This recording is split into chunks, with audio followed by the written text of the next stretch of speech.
o'clock in the afternoon. Good afternoon. Today I have Mark with me. Hi, Mark. Would you like to introduce yourself and tell us a little bit about yourself? Yeah, sure. So good afternoon. My name is Mark Richards. And for the bulk of my working life, I was a dull person in a suit with some stripy ties and things like that, but always with a small voice inside me saying, let me out, I'm a writer. And occasionally I did let the performing writing small voice out, and I went off and performed stand-up comedy, done some of that. And if you think being face-to-face with an axe-wielding murderer is frightening, I can tell you that it is nothing at all to doing stand-up comedy in Whitby on a Thursday night. So I did that, but I carried on being a dull person in a suit with a business in the financial services industry. And then in 2009, my brother died of cancer. And it was one of those kind of pivotal moments in life where you think to yourself, I'm either going to do the thing that I really want to do, or I'm going to forget about it for good. So I sold the business. I started and sent the stripy ties to the charity shop, started writing, and built a new business as a freelance copywriter. And damn it, the small voice which had said, you want to be a writer, not satisfied with me being a writer, now started tapping me on the shoulder and said, you want to write a novel. And I said, I don't have any time to write a novel. Besides which, I don't think I can plot a novel because I just write these blog entries and things like that, and website copy and everything else up to about 3,000 words. And a novel is a lot more than 3,000 words. But the small voice kept tapping me on the shoulder saying, you want to write a novel. And then March of 2020, lockdown happened. And I immediately lost 2 clients who obviously scaled right back because of lockdown. And suddenly I found that I'd run out of excuses not to write a novel, and I had the time to do it. And I was working at home because the office where I previously worked had closed down because of COVID. So suddenly there I was with the time to write a novel and no excuses. So I started writing the first one, which is Salt in the Wounds. And that was how it came about, really. So really, that's the story. And how did I come to write a novel? Well, I just ran out of excuses, I'm afraid. I was left with nowhere to go. And that was it. I started writing and wrote Salt in the Wounds, which was the first of the Michael Brady books. So that's where we were March of last year. And how many have you got to your name now? So we've got 3 full-length ones now. So Salt in the Wounds is the first one, followed by The River Runs Deep and The Echo of Bones, which has just come out. In Salt in the Wounds, Brady is 42. So I became a detective at 26. So I've also got his backstory to tell. So what I'm doing is I'm writing a series of novellas to tell his backstory from the age of 26. So the first of those is The Scars Don't Show, and the second is Crossing the White Line. And gradually I will build up his backstory through the novellas, with obviously some of the characters in the novellas cropping up later on in his life as well, mainly because the ones that he put in jail when he was 26 are now coming out of jail when he's 46, so, and they have a score to settle. But yeah, that's where we're up to. So as of this morning, I've just started on book 4, which is the 4th full-length one, which so far is untitled. I've got an idea of how it starts. I'm about 3,000 words into it, something like that. But no real idea, as I have a vague idea of how it ends, but I kind of, 4th book into it, I kind of trust the process more than I did first time round, when I had a pretty clear idea of what happened. You know, it's the first book that you write is really just you teaching yourself to write a novel. And I think you can read, you know, as I'm sure many people watching this have got a shelf of books with how to write a novel, with Save the Cat and The Hero's Journey and all those things that we've all read. You can, I think, honestly, you can read as many of those as you like, but sooner or later you have to find the method that works for you. And essentially, that first book was me finding the method that worked for me, and then I've used it in the next two, and I shall certainly use it in the third one as well. I mean, the method's simple, really. It's just go into whichever bedroom is free, you know, whichever of my three children isn't coming back for the weekend, you know, tell my wife I'm too busy to do any housework or cleaning or anything like that, and just sit down and write. You know, that's the method, really. You know, like to pretend it's sophisticated, but really it's just hide from my wife and start writing, you know. Well, you say hide, but she's probably like, oh, thank God he's going to be out from under my feet for a few days. I mean, let's be honest now. Let's get this out, you know, and I'm sure other writers have said this. Being married to a writer is a very, very difficult job. It really is, because, you know, you can be having a conversation, and the person you're married to, the writer, is just staring off into space, you know, or I will say to her, you know, let's go for a lovely day out. How do you fancy a day out in the country? And you know, maybe we'll have lunch in the pub or something like that. And by day out in the country, what I actually mean is, let's go and poke around the North Yorkshire moors and try and find somewhere where we can murder somebody, or where I can murder somebody. You know, let's walk round Whitby. All the books are set in Whitby. The full-length books are set in Whitby, on just up the road from me. Let's walk around Whitby, and what walk around Whitby means doesn't mean looking in the shops or anything like that. It means just going round and round a route until I've worked out how the killer went round the route to come up behind the victim, and then we finish by eating fish and chips. I eat a phenomenal amount of fish and chips for research purposes, you know, fish, chips and peas, sadly, yeah. Nice. What's the most interesting thing you found out doing research for your books? Well, the most interesting thing that I found out mostly is that I'm still alive, because I do like to do the research properly. So for book one, the fight scene at the end of Salt in the Wounds takes place on the end of excuse me, takes place on the end of Whitby Pier. So I did a lot of research there, just going on the end of Whitby Pier. I went there with my youngest son, who was 21 at the time, and we sort of choreographed the fight scene on the end of Whitby Pier. You know, if there's people fishing while we're doing this, you know, there's people sightseeing, there's young lovers trying to steal a kiss, and there's this like insane middle-aged bloke sort of choreographing a fight scene while it's good. You know, I wanted to get the authentic feel of, you know, what was it like to be leaning over the side, looking right down at the sea. So I was leaning off the end of the pier with Alex, my son, hanging on to my belt. You know, so if my belt had given way, there probably wouldn't have been an ending to the book. Second book, Michael Brady, the hero, has to do a scene where he walks along the railway line looking for the bridge over the River Esk, where the Gina's body has gone into the River Esk. He's trying to work out where that happened. So I did the walk along the railway line.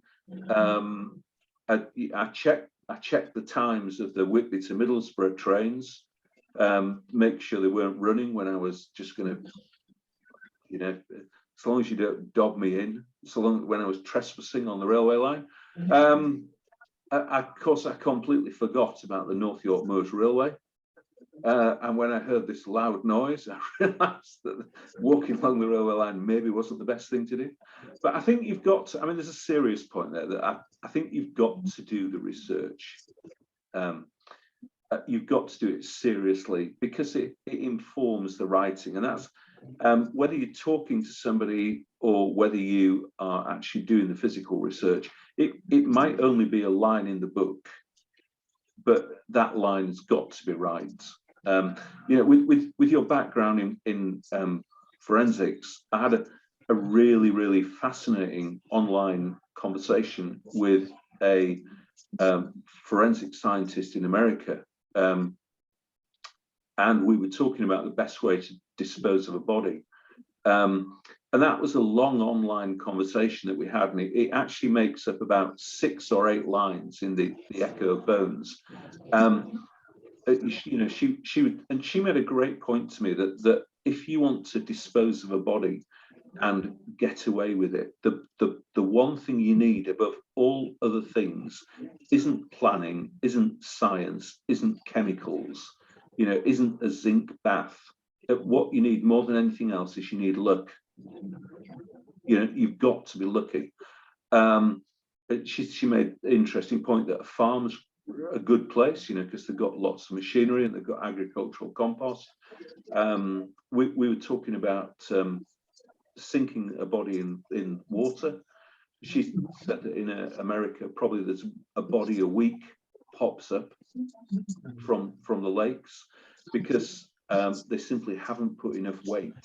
Yeah, because they've done the maths, worked out how much weight they need, and what she actually said to me was, you need probably twice as much weight as the textbooks say you need to keep the body down. So I mean, it's you know, I mean, as you know, the internet search history of most writers is pretty you know, exciting stuff, you know. But I really enjoy that research, and I think you've got a sort of duty to your readers to get the research right. So, you know, if anyone watching this or listening to this does want to dispose of a body over the weekend, just remember twice as much weight as the textbooks say you need, and small gauge netting so that the fish can eat the soft parts through the small gauge netting, if you've got nothing planned for the weekend. And you want to dispose of someone in water. Yeah. If not, then a farm or pigs, whatever. Yeah. Because who's got a farm or pigs handy, you know? So, you know, we'll see. But yeah, I love the research, and I like the fact that you can get it right. You know, that if you do enough work, you can get it right. You know, I mean, inevitably over the course of 6, 7, 8, 9 books, you know, you're going to get something. You inevitably make a mistake. And you know, if you're writing 80,000 words and you end up writing 1 million words, you're going to make a mistake somewhere in there. That's inevitable, but you can at least try and get the basics right, you know, and do your research. And I love doing it, with the exception of, you know, at some stage Brady will find himself thrown into the North Sea, and I feel that I've probably got to do that, and I'm not looking forward to that very much. He's got to go out on a fishing trip in the North Sea. I'm not really looking forward to that. But you know, you can go online and you can look at pictures and you can read it. But what looking at pictures doesn't give you, it doesn't give you the noise, it doesn't give you the smell, it doesn't give you the kind of taste of it. The sort of genuine, you know, how cold do you suddenly get when you go straight into the sea? I don't know. I just, you know, hopefully my wife will be there with a blanket, but if she's not, well, we'll just have to, you know, increase my life cover or something like that. You better stop buttering her up now. Yeah. Do you hide secret jokes or messages or Easter eggs in your books? Oh, that's a really good question. Not Easter eggs, no. Okay. But I do secret jokes. Yeah, I probably do. I can't think of one off the top of my head, but yeah, just little things. And I think probably lots of writers do this. Little things that will be known only to the person concerned. Yeah. I don't mind naming characters after people that I know. that's fine. And certainly if you're reading the books and Brady says he likes his bacon sandwich, you know, with proper bacon from the butcher's, crispy bacon, tomatoes, not tomato sauce or brown sauce, you know, little things like that. That's me coming out in the books. But yeah, I do that. Yes. And little things where I draw on personal examples. And of course, you say at the front of the book that all these characters are fictitious. Well, they're not, are they? You know, they're amalgams of people that you've met in your life who've said certain things or struck you, or people that you knew when you were younger and you wonder how they might have turned out. You know, I make no bones about it. Ruby, who's one of the characters in the Echo Bones, is to some extent based on a girlfriend that I had when I was about 20, and just wondered how she would turn out later in life, and to some extent Ruby is her, plus a few other people thrown in, you know, and a bit of imagination. But if you don't draw on people, if you don't draw on people that you meet and people that you talk to, then you know, what are you doing? You know, we're going to it's my wife's mother's birthday, significant birthday in a couple of weeks, and there'll be a family thing, and I'm, you know, for once I'm quite looking forward to meeting my in-laws now that I've started murdering people, because there'll be a rich vein there of in-laws with strange characteristics, you know. Anyway, none of them will be watching this, I'm fairly confident, so I should be all right, you know. If they do, you're like, no, I wasn't talking about you, of course not. No. I've not done that yet. I've not sort of settled a score in my personal life by killing somebody in a book. I don't think I've got anybody that I need to do that to or for, you know. But we'll see what happens. Yeah, I like the yet. yeah. I mean, obviously, I've bought a pack of trained killer dogs in case anybody gives the book a 1-star review. You know, I'll just dispatch this pack of trained dogs up the length of the country to hunt them down, you know. Well, that leads me nicely to another fun question I'd like to ask. If you were to be a killer in a book, how would you kill your victims? Oh, right. Okay, good question. In the first book, you've probably heard of Whitby Goth Festival. Yeah, so the first murder takes place in Whitby Goth Festival. It's set in 2015, so that's, you know, pre-COVID and things like that. And the killer there is just dressed as a Victorian gentleman, carrying a sword stick, you know, and about 50% of the men in Whitby on a Saturday night on Whitby Goth Festival would be carrying a sword stick. I am not, so that's one option, you know. I am not a practical man. Okay, I'm really bad at DIY. In fact, it's probably difficult to think of a man worse at DIY than me. So I couldn't have any sort of murder that involved DIY, you know, knots and things like that. I couldn't do anything like that involved knots or hanging or anything like that, because I'd just cock it up, you know, and the knot would just unravel and the victim would just fall on the floor with a sort of mild rope burn or something like that. Stabbing, I don't know. Gun, I've never fired a gun in my life, which is probably something that I ought to put right, you know. Air rifles at the fair, but that's it. I think the answer to your question is it probably depends on who the victim was. Yeah, but I think that the key thing for me is it would have to be something that could be done quickly, because, you know, anything practical that involved me doing, you know, I couldn't build an elaborate, you know, like a James Bond villain where they've got an elaborate setup to see off James Bond. I couldn't do anything like that, you know. I mean, I do live in, I live in Scarborough, on the coast. You know that the Cleveland Way is just sort of 5 minutes that way.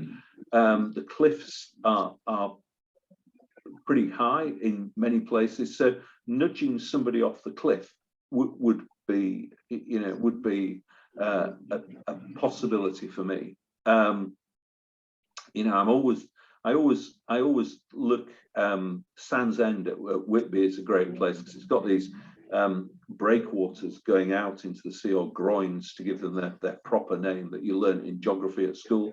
And I always think just tying somebody to one of those and waiting for the tide to come in would be an interesting thing. But it brings me back to knots, you know. So I'd be, you know, I'd do that. I'd be sitting in the pub, and the person I'd be trying to kill would just walk in because the knots had all given way, you know, or something like that. So, or I'd have bought some sort of rope that dissolved in water or something. You know? So I think for me, it's probably got to be quick, quick and not practical are the two boxes that I need to tick. I would just throw out cable ties, just, you know, to mix things up a bit.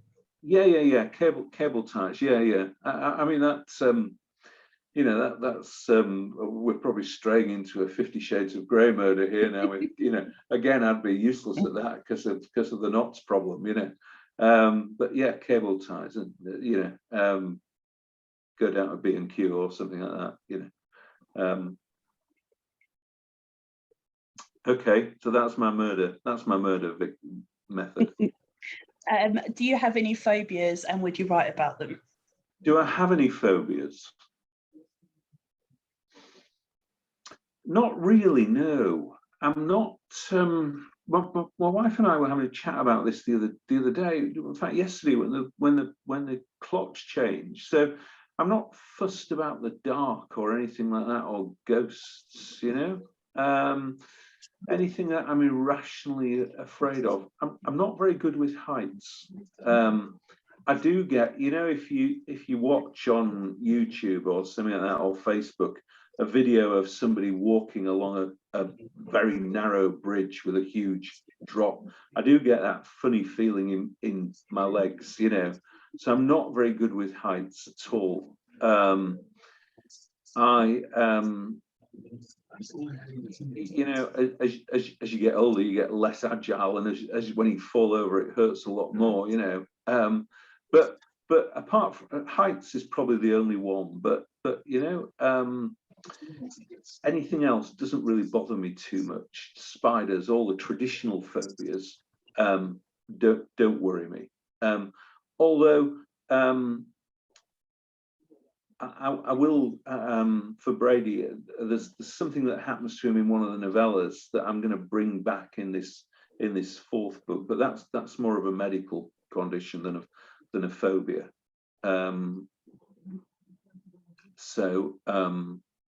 Yeah, probably no to too many phobias. My wife's got phobia of spiders, absolute spider arachnophobia. But not any others generally. If you were to team up your detective with another fictional detective to solve a case, who would you choose? Okay, good. So Brady's 42. He would. I'd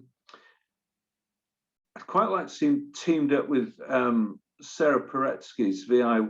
Warshawski.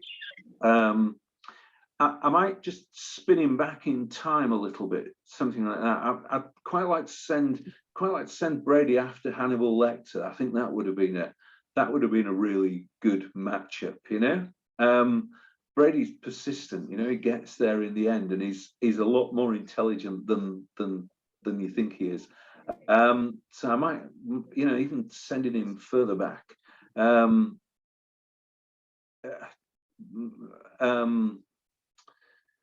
I used to read the Shardlake novels as well, C.J. Sampson's Shardlake novels. So maybe bringing a bit of time traveling and sending him back to the Middle Ages. But I think, you know, I'm trying to develop his Frankie, his DS, trying to build book by book the relationship with her, and I enjoy the sort of conversation between the two of them. Interestingly, I find it in the novellas, Brady is married, his wife subsequently dies. I actually find it easier to write the conversation with Frankie than I do with his wife. Just seem to have a better, writing, some things come more easily to you than others. So I just seem to have a better handle with that. I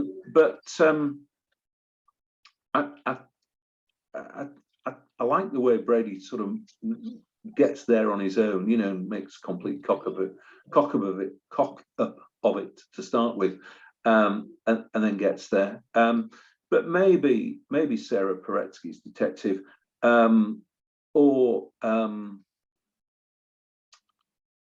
others. He could probably have a really good conversation with Morse as well. I figure he could have a good conversation with Morse, and they'd probably get on really well with Morse as a sort of father figure to him. I could see that working really well. He does have a sort of father figure mentor in the earlier books that I've brought into the other series as well. So yeah, I could see that working well. And if you were to be murdered, what fictional detective would you want on your case? Oh, right, okay. I told you I asked different questions. Yeah. Okay, so all right. Okay. If I were to be murdered, then if we go back full circle, and I've been pushed off, I haven't been the pusher, I've been the pushee off the cliff. I would probably want Sherlock Holmes, I think, on the case, because simply he would look at the mud on my trousers and work out where the killer had been and things like that. And Sherlock Holmes, just going right back to when I was 13 or 14, was sort of the first detective that I ever read. And simply, maybe not Sherlock Holmes investigating, but I'd want Watson to tell the tale, just simply so he can say, the game's afoot and great Scott, Holmes, I ejaculated and stuff like that, because I just love that sort of style of language. So that would probably be my answer to that. Have you made lots of author friends since you started writing? No, none at all. No, I just sort of pitched into this. So no, I've no author friends. In fact, I'm a writer. Essentially, I have no friends at all. All I do is sit here and write, and consciously, before I started writing the Brady books, I didn't read a lot of other detective fiction or mystery, thriller, suspense. And the reason that I did that was that I didn't want to produce just a copy of what somebody else had done. I know that that's the standard advice, that if you start writing in a genre, you should read lots and lots and lots of other books in the genre, so that you see what's popular, you see what boxes to tick, tropes and this, that and the other. I didn't want to do that because I didn't want to. This probably comes from my copywriting business, where if I have a client, a new client come to me, say they're an employment agency or something like that, I won't look at the website of another employment agency. I won't read what another employment agency has written, because I don't want to catch the standard voice. I don't want to sort of absorb it. I want to come at it fresh with my own voice. So I read precisely one detective book before I started writing, and that was one published by Thomas and Mercer, Amazon's imprint, and I thought, I can do that. I can do that, and that was it. I mean, probably now there are several that I would like to read, but I'm very conscious of not producing a copy of somebody else. I want it to be authentic and written in my authentic voice. And do you hear a lot from your readers? Yeah, I do. Yeah. I love the readers, and I engage with them a lot. I've got a reader group on Facebook, which is a private group on Facebook. I'll send you an invitation for that if you want to be in that. Yes, I do. That group's got maybe 200 people in it. And I think demographically, they're a very good cross section of the readers, of my readers. It's and I work really hard in that, because I want them to give me feedback, you know. So I'll post extracts of the books, and I will ask for ideas, because with the best will in the world, I don't think, you know, I think you've got to get, as a man writing, you've got to get the motivation and the mindset of your female characters right. And I think, you know, that I'm not afraid to ask about that, you know. And if somebody says to me, look, a woman just simply wouldn't say that, I think that's absolutely fine. You know, I'm not a writer who just chucks his toys out of the pram and says, well, I've written it, it's sacrosanct, you know, because men do not understand women all that well, you know, if at all.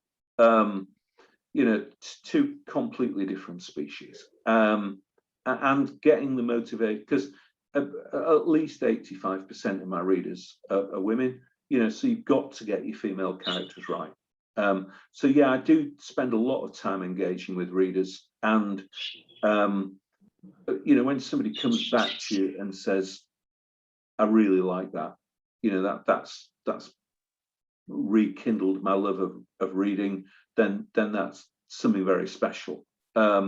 In the latest book, in the Echo of Bones, I've got a couple of characters who are on the autistic spectrum, and a couple of people have said to me, they've written to me and said, you know, thanks for that treatment, sympathetic and accurate treatment of people on the spectrum. And I've spent a lot of time on that research and getting it right, and getting the patterns of speech right, and that was really, really rewarding. But yes, I do. You know, from a time spent point of view, I spend, you know, somebody, you know, there are writers who make tons of money but are just churning books out and ignoring readers and just churning the next book out and churning the next book out. You know, readers, engaging with your readers certainly helps me to write better books, and that's what it's all about at the end of the day. You know, clearly there's people banging out books, making lots and lots of money, but you've got to be true to yourself and write the very best books that you can. And honestly, just I love the readers to pieces. I really do. I can't emphasize that too much.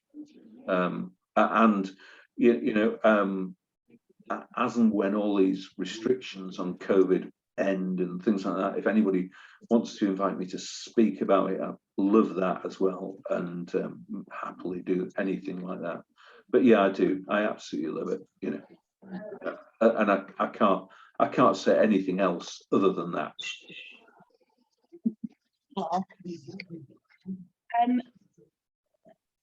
If you were able to spend a day with any author, dead or alive, who would you like to spend a day with?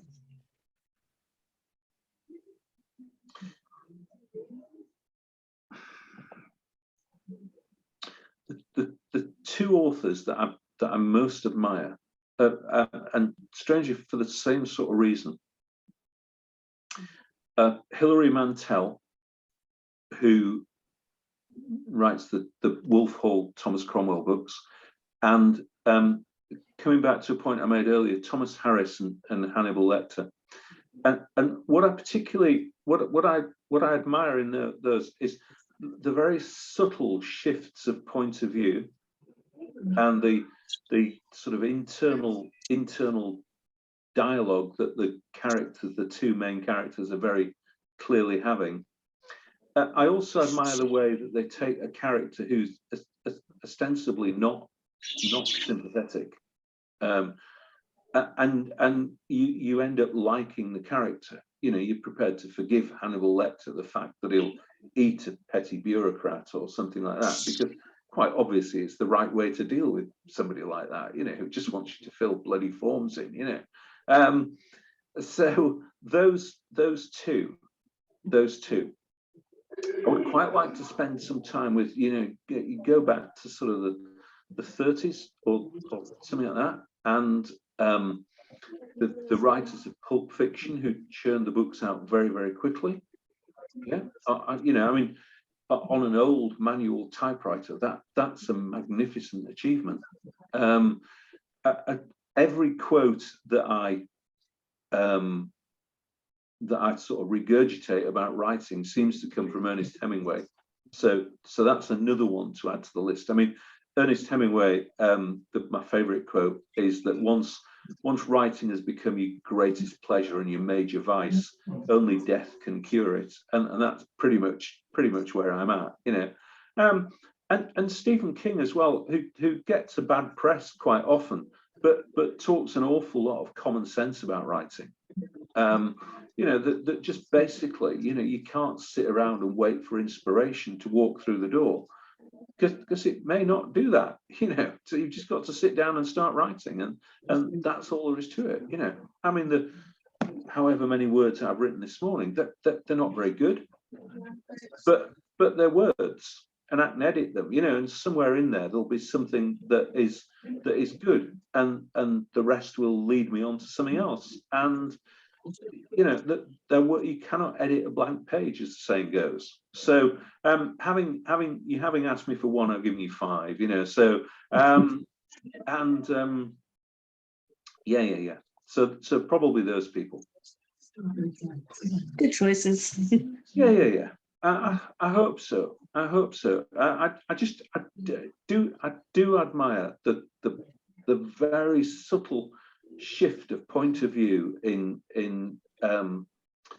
and you know, that line in I can't remember her name, but when Lecter is talking to the senator about her missing daughter and says he took a sip of her tears, you know, that's just brilliant line, absolutely, you know, absolutely perfect. You know, and if it took all afternoon to write that line, well, that was an afternoon well spent, you know. So a complete shift. Who was your first celebrity crush? My first celebrity crush. Okay, so how far are we going back? My first, not a celebrity, but Angela Miller was my first crush, you know, and I wasted a bloody lot of time pursuing Angela Miller, I can tell you. And however, that girl washed her hair. How many times did she wash her hair? Every time I asked her out, I can tell you. I was probably Nicole Kidman's probably the celebrity crush that's most affected me over the course of my life, you know. Yeah, and seems to me to get slightly more attractive the older she gets. So Nicole Kidman is the answer to that one, probably. You know, who did I want to be growing up? Probably wanted to be a footballer or a cricketer, you know, as you do, as boys do. But Nicole Kidman is my first celebrity crush. My longest lasting. I've stayed faithful to Nicole Kidman for a long time as a celebrity crush. If I was to ask your darling wife and those nearest and dearest to you, what would they say your most annoying habits are? Oh, just I've got thousands. I mean, apart from sort of losing concentration in the middle of a conversation because I'm thinking about something else. You know, I've reached the age where I can't do anything without making a noise. So I can't get off the sofa without making a noise. I can't go upstairs without making a noise. You know, I glibly say that I need total silence to write, and I actually make a noise all the time. You know, whether I'm just shouting at Microsoft Word, because Microsoft have added another new feature ostensibly to improve it, which has made it even more difficult to operate. I'm not a technical person at all. Making a noise, the other thing I do is I just get up ridiculously early. Okay, I'm not a morning person. I'm a middle of the night person. Okay, so I get up at 5 o'clock in the morning, and the clocks going back has completely made that even more ridiculous. So now I'm getting up at 4 o'clock in the morning, and it's ludicrous because by the time my wife gets up at a conventional hour, I think it's lunchtime. 8 o'clock at night, I'm ready to go to bed so I can get up at 4 o'clock the next morning. Absolutely ludicrous. I would be interested to sort of live on my own for a couple of weeks to see how that evolved and what kind of rhythm I got into. But that's just a ridiculous habit, just ridiculous. What else? I shout at the television. Okay, I might as well freely confess this. I live in North Yorkshire. I am North Yorkshire's only known supporter of Wolverhampton Wanderers. I should have grown out of it years ago, but I still shout at the telly. I watch the games that are not on telly on don't dog me in again. I watch the games that are not on telly on an illegal stream. I shout at my laptop. I should ridiculous. And if my wife came up and you asked her that question, she would just, what time is it now? 3 o'clock in the afternoon. She would just talk until 5, and then she would have a large gin, and then she would carry on talking until 6 o'clock. So I have some good points, but I'd hope so. yeah, I'm moderately amusing, Apart from trying to kill yourself doing research, what else do you enjoy doing in your free time when you're not writing?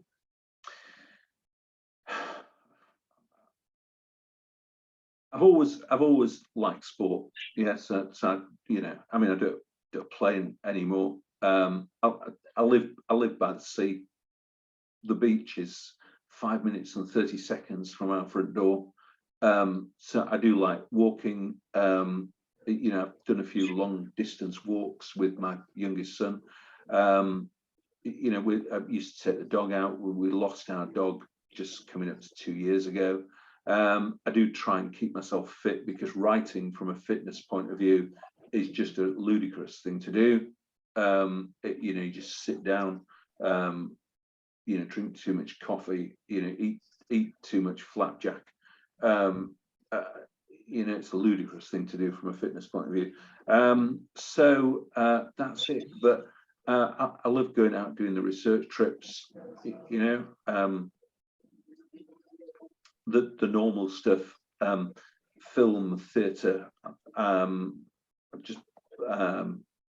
Just said to my wife that I've been to the opera twice in my life. I quite like that. I'd like to go back to that. My problem is, and you'll know that, it's just that once you write and you start to watch a film, you start to see the story structure behind the film, and you kind of know what's going to happen sometimes, because the film has got to tick certain boxes. It's got to hit certain signposts along the way, so that's a really annoying habit. That really is that I won't enjoy a film for the sake of enjoying a film. I will spend too much time analysing it from the story structure point of view. What else? I like eating. I really like eating. Drinking red wine, eating out, things like that. I am partial to that. So, whether it's fish and chips at Whitby or just going down to the little local restaurant, yeah, that sort of thing. So pretty much everything. But but I spent far too much time writing and thinking about writing for a healthy, balanced life. Sounds pretty much like every other author to me. So yeah. okay. You spend far too much time in your own company and in your own head. You do, and if you have an idea, you have to write it down straight away.